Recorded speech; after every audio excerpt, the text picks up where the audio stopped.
During the night of September 28th through the 29th back in 2016, heavy rain inundated Windsor-Tecumseh, Leamington, and Essex County in southwestern Ontario.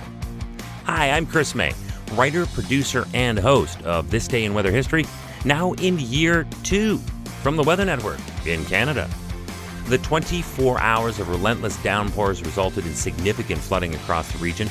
It was decided by all affected mayors at this point to declare a state of emergency on this day in weather history. I've said it before on this podcast that the most expensive natural disaster is flooding. You see, flooding is a side effect of so many weather phenomena, so it only stands to reason. But also with flooding, you have the after effects that will linger long after the power gets turned back on. Flooding will destroy the structural foundation of buildings and homes, rendering them uninhabitable even while the top several floors are still fine.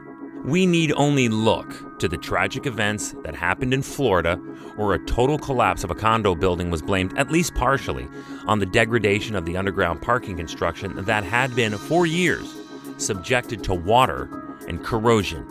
Yes, flooding is the worst. In today's story, Windsor and Tecumseh back in 2016 bore the brunt of the flooding along with parts of neighboring Michigan.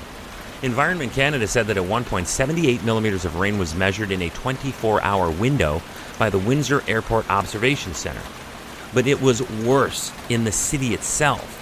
The rain gauge at Windsor's east end measured 106 millimeters, while Tecumseh's registered as much as 190.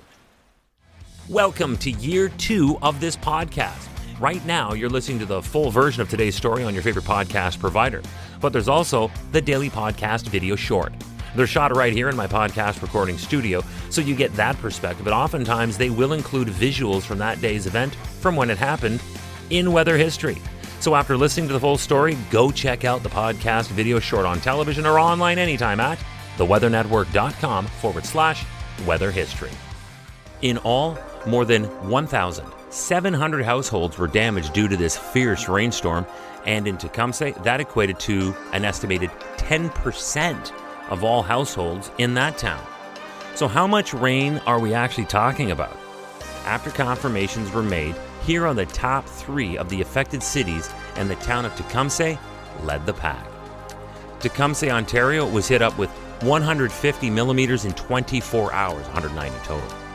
Windsor, 83 millimeters in a 24-hour window, and Detroit, Michigan, 115 millimeters in 24 hours.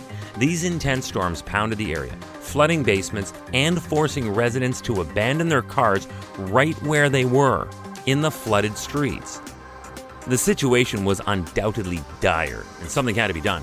It was late on the 29th when the mayors from the city of Windsor and the town of Tecumseh declared states of emergency that were in full effect as of the 30th, this day in weather history. Windsor Mayor Drew Dilkins said one of the reasons that he made the decision to declare the state of emergency was to get financial and logistic help to the area residents and to access disaster relief funding from the province. After all, damage was pegged at almost $108 million. But there is a positive postscript to this disaster. People learned from it and did something preventative about it for the future. A $26.7 million investment, the, quote, single largest federal investment in the history of the town of Tecumseh, end quote, was pledged to ensure the protection of its residents from future flooding potential. It was a comprehensive plan, but one that was necessary to try and prevent a repeat of what happened this day in weather history. Hey, do you like the podcast? We'd love to hear from you. If you have an idea, go right now to wherever you're listening to me and rate us if you would, please. It's on a 5-star system, and we would love as many stars as you can afford. So rate us, but then also review us. This way we can always stay on top of how you'd like to see the show evolve. Then remember to subscribe to this podcast. Click the subscribe or follow button right there on the very same podcast homepage you're listening on. You'll be immediately reminded that the next day is ready to listen to, and you also have access to every episode in the archives. It dates back to June 1st of 2020, so there is a lot that we got to get caught up on this day in weather history. Tomorrow is October 1st, and we're looking back at an earthquake that rattled California in the year 1987, the likes of which had not been felt with such intensity for 16 years. It was a whopper. It affected the hometown of one of the most controversial presidents of the United States in the modern era. Not the most controversial, we know who that is. This was a different one, because this was the quake that shook up where Nixon grew up. That's tomorrow on This Day in Weather History with me, your host, Chris May.